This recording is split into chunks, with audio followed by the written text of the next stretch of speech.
गांव की जिठानी। शांति अपने दो बेटों अर्नव और आरुष के साथ शांति से जीवन बिता रही थी।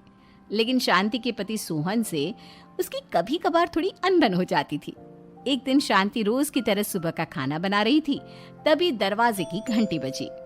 घंटी की आवाज सुनकर वो दरवाजे की ओर जाते हुए कहती है, अरे आती हूँ, कौन है, सब्र करो। शांति दरवाजा खोलती है तो देखती है कि उसके जेठ मोहनदास सामने खड़े होते हैं। वो सक पकाकर अपना घूंघट करती है और पैर छूकर कहती है, आइए आइए जेठ जी। कैसी हो शांति? जी मैं तो बिल्कुल ठीक हूँ, सब आपकी मेहरबानी है भाई साहब। शांति और मोहनदास की बातें सुनकर शांति का पति सोहन और उसके दोनों बेटे बाहर आ जाते हैं। अरे भैया राम राम, कैसे हो आप? राम राम भाई। अरे शांति, ऐसे खड़ी खड़ी क्या देख रही हो? चाय कॉफी कुछ लेकर आओ, भैया आए हैं। शांति तेजी से रसोई की ओर आगे बढ़ती हुए कहती है, अरे मेरी माँ, गेट खोलने के चक्कर में मेरे तो चावल ही जल गए। वो दौड़ी दौड़ी रसोई में जाती है और देखती है कि सारे चावल जल गए हैं। वो दोबारा चावल बनाने में लग जाती है। इतने में सोहन आवाज लगाता है, अरे शांति, तुम्हारे चावल का रोना खत्म हो गया हो तो चाय ले आओ। जी लाती हूँ अभी। शांति जल्दी जल्दी चाय बनाती है और मोहनदास को चाय देती है। सब एक दूसरे की खैर खबर पूछते हुए चाय पीते हैं। चाय खत्म होती ही मोहनदास शांति की ओर देखते हुए मजाक में कहते हैं, शांति, अब तुम्हारी चाय में दम नहीं रहा, अब हमें चाय बनाने वाली बदलनी पड़ेगी। ये कैसे मुमकिन होगा जेठ जी, घर और बाहर का सारा काम मुझे ही करना पड़ता है और कभी कभी जल्दी जल्दी के चक्कर में काम बिगड़ जाते हैं, जैसे आज चावल जल गए। अरे इसी का तो हल लेकर आया हूँ। मैंने रिश्ता देखा है अर्नव और आरुष के लिए। दोनों लड़कियाँ बहुत सुंदर और सुशील हैं। अगर आप दोनों इजाज़त दें तो बात करूँ आगे। सोहन और शांति रिश्ते की बात सुनकर कहते हैं, अब ठीक है, बात चलाइए ना भैया, पर पहले लड़की के बारे में कुछ बताइए तो सही। हाँ हाँ भाई साहब, लड़की कैसी है, परिवार कैसा है, कहाँ के रहने वाले हैं? देखो, परिवार तो बहुत अच्छा है, पर वे दोनों लोग बहुत गरीब हैं। दहेज में कुछ मिलेगा नहीं। अरे हमें दहेज में कुछ चाहिए भी नहीं, बस लड़की संस्कारी होनी चाहिए। एक लड़की तो पढ़ी लिखी है और शहर की रहने वाली है, पर दूसरी अपनी गरीबी की वजह से पढ़ न सकी और गांव में रहती है। लेकिन दोनों है बहुत खूबसूरत। अगर तुम सबको देखते ही पसंद ना आ जाए तो मेरा नाम बदल देना। हाँ, पर तो हम आके मूंद कर भरोसा कर सकते हैं भैया। आप आगे बात चलाइए, हम शादी करने को तैयार हैं। कुछ ही दिन में अर्नव और आरुष की शादी हो जाती है। आरुष की शादी अनपढ़ लड़की मंजरी से हो जाती है, जो कि बहुत भोली भी होती है, और अर्नव की शादी पढ़ी लिखी लड़की तनुजा से हो जाती है, जो कि घमंडी और चालू होती है। एक दिन मंजरी घर के काम कर रही थी कि अचानक शांति उसे आवाज लगाती है, बड़ी बहू, ओ बड़ी बहू, मंजरी जल्दी यहाँ आओ। मंजरी जल्दी जल्दी शांति के पास जाती है। बेटा मेरे पैर दबा दे, बहुत दर्द हो रहा है। जी माँ जी, बस बर्तन धोकर आती हूँ। अरे बैठ यहाँ, मेरे पैर में बहुत तेज दर्द हो रहा है, बर्तन छोटी बहू धो लेगी। मंजरी शांति के पैर दबाने लगती है तो शांति तनुजा को आवाज लगाती है, छोटी बहू, ओ छोटी बहू। तनुजा थोड़ी देर से आराम से चलकर आती है। जी माँ जी, आपने बुलाया मुझे? आपको कोई काम था क्या? तू कुछ काम कर रही है या? शांति की बात काटते हुए तनुजा बोलती है, कुछ नहीं माँ, फोन पर अपने घर पर बात कर रही थी। अरे बाद में बात करियो अपने घर वालों से, पहले जाके बर्तन धो ले। तनुजा मुंह बनाते हुए अपनी जिठानी की ओर देखती है और मन ही मन कहती है, ये महारानी वहां बैठी है, ये नहीं कि बर्तन धो ले। मैंने इतनी पढ़ाई बर्तन धोने के लिए की थी क्या? तनुजा दांत पीसकर वहां से चली जाती है। अगले दिन सब दफ्तर चले जाते हैं, तभी डाकिया चिट्ठी लाता है। शांति चिट्ठी लेकर मंजरी से कहती है, बड़ी बहू, जरा छोटी बहू को बुलाना, एक चिट्ठी आई है। मेरी तो आंखें कमजोर है तो मुझसे पढ़ा नहीं जाएगा।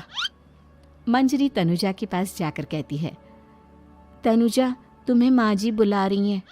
मुझ पर हुक्म मत चलाओ, काम बताओ काम। अरे मैंने तुम पर कहाँ हुक्म चलाया, और हुक्म चला भी दूंगी तो क्या हुआ, तुम तो मेरी छोटी बहन की तरह हो ना। तुम जैसी अनपढ़, जाहिल और गांव की गवार मेरी बहन नहीं हो सकती। बेचारी मंजरी तनुजा की बात सुनकर अपना सा मुंह लेकर रह गई। कोई चिट्ठी आई है, माँ जी तुमसे पढ़वाना चाहती है, बस इसलिए बुला रही हैं। मुंह टेढ़ा करके तनुजा मंजरी का मजाक बनाती हुए कहती है, अनपढ़ कहीं की। तनुजा का ऐसा बर्ताव देखकर बड़ी बहू बहुत दुखी होती है। तनुजा को अपनी पढ़ाई का घमंड इतना हो गया कि अब वो घर के कोई काम नहीं करती और अपनी जिठानी का मजाक बनाती रहती। तनुजा का ये बर्ताव अब उसकी सास को भी नजर आने लगा था। एक दिन शांति ने अपनी बड़ी बहू से कहा, मंजरी, तनुजा हर समय तुम्हारा मजाक उड़ाती है, तुम्हें गुस्सा नहीं आता क्या? आता तो है माँ जी, लेकिन मैं क्या करूं? जब भी उसे कुछ बोलती हूँ वो और भी जली कटी बातें मुझे सुनाकर चली जाती है। मैं उसे अपनी छोटी बहन की तरह प्यार करती हूँ, लेकिन उसके दिल में मेरे लिए कोई इज्जत नहीं। बहू, तूने वो कहावत सुनी है, जुल्म करने वाले से ज्यादा जुल्म सहने वाला अपराधी होता है। मंजरी अपनी सास का इशारा समझ जाती है। वो अपनी देवरानी को सबक सिखाने की ठान लेती है और एक दिन शांति अपनी दोनों बहुओं के साथ बैठी थी तो शांति अपनी बड़ी बहू से पूछती है, अरे बहू, शाम होने को है, कुछ सोचा है क्या बनेगा खाने में? माँ जी, मेरे तो सर में बहुत दर्द है आज। मेरी प्यारी देवरानी ही कुछ अंग्रेजी खाना बनाकर खिलाएगी। सुना है पढ़े लिखे लोग अंग्रेजी खाना बहुत अच्छा बनाते हैं, क्यों तनुजा? इतना कहकर मंजरी अपनी सास की ओर देखकर मुस्कुरा दी। तनुजा अपनी तारीफ सुनकर बहुत खुश हो गई। इतने में शांति कहती है, ये तो सच बात है छोटी बहू, ये तो मैंने भी सुना है। हम भी पक गए हैं बड़ी बहू के हाथ का खाना खा खा कर। तनुजा, तुम्हारी माँ भी तो तुम्हारे खाने की बहुत तारीफ करती हैं। आज हमें भी खिला दो कुछ अच्छा सा बनाकर। शांति की बात सुनकर छोटी बहू और आसमान पर चढ़ गई, पर उसे ये कहाँ पता था कि उसकी सास और जेठानी उसे सबक सिखाना चाहती हैं। तनुजा अपनी तारीफ सुनकर खुश तो बहुत होती है, पर सोचने लगती है, मुझे तो कैसा भी खाना बनाना नहीं आता। अब मैं क्या करूंगी? अगर मैंने इनको सच बता दिया तो मेरी सारी इज्जत मिट्टी में मिल जाएगी। अरे छोटी बहू, क्या सोच रही हो? खिलाओगी ना अपने हाथ का अंग्रेजी खाना? छोटी बहू हाँ में सर हिला देती है।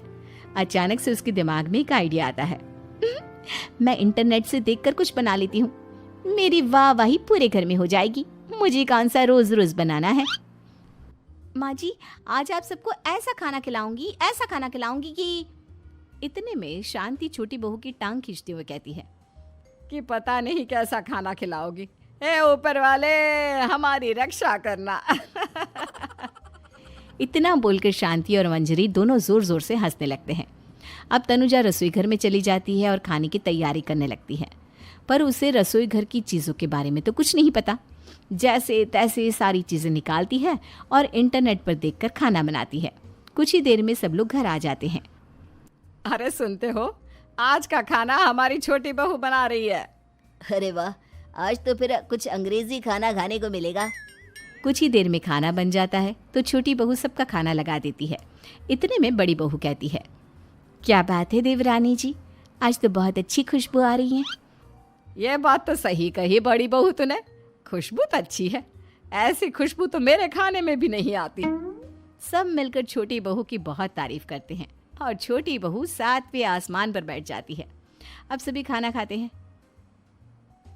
जल्दी जल्दी दो, अब तो मुंह में पानी आ रहा है। हाँ हाँ, मुझसे भी नहीं रुका जा रहा। जैसे ही सोहन एक निवाला खाता है तो उसकी आंखों से पानी आने लगता है। ये देखकर शांति सोहन से पूछती है, क्या हुआ जी, खाना इतना अच्छा बना है कि आंखों से पानी आ गया? सोहन चुप रहता है और धीरे धीरे से खाना शुरू कर देता है। इतने में सोहन छोटी बहू से कहता है, बेटी तुम भी तो खाओ, तुम क्यों रुकी हो? खाना सच में बहुत अच्छा है। ये कहकर सोहन जोर से हंस देता है। फिर सब खाना खाने लगते हैं, लेकिन खाने में नमक और मिर्च तेज हो गई थी। तनुजा से कोई कुछ नहीं बोलता, बल्कि उसे भी खाने को कहते हैं। जैसे ही छोटी बहू खाना खाती है वो पानी पानी कहकर चिल्लाती है, पानी, इसमें तो पानी।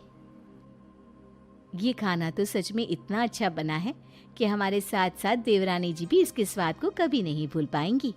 सही कहा बहू। तनुजा को अपनी गलती का एहसास हुआ और उसने अपनी सास से कहा,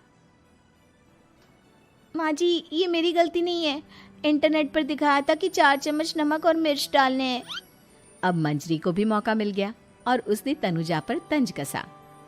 नाच न जाने आंगन टेढ़ा, हर जगह अपनी पढ़ाई दिखाती हो, दूसरों का मजाक उड़ाती हो।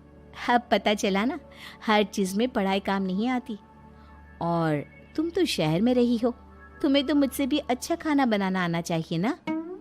बेटा, अगर तूने ठीक से सब सीखा होता तो आज तुझे शर्मिंदा नहीं होना पड़ता। बात शहर या गांव की नहीं होती। मंजरी गांव से आई है, लेकिन उसे घर का काम करना और खाना बनाना सब अच्छी तरह से आता है। तुम शहर में रही हो, तुमने ये सब क्यों नहीं सीखा? छोटी बहू सर नीचा कर सबसे माफ़ी मांगती है और बहुत शर्मिंदा होती है। दीदी मुझे माफ़ कर दो, मैंने आपको बहुत बुरा भला कहा, पर आपने मुझे हमेशा ही माफ़ किया। आज मुझे अपनी गलती का एहसास हो गया है। अब दोनों बहुएं मिलकर घर का काम करने लगी और एक दूसरे को अपने गुण बांटने लगी। मंजरी ने अपनी देवरानी को खाना बनाना और घर का काम करना सिखाया, वहीं तनुजा ने भी अपनी जिठानी को पढ़ना लिखना सिखाया। शांति और सोहन ऐसी बहुएं पाकर बहुत खुश थे।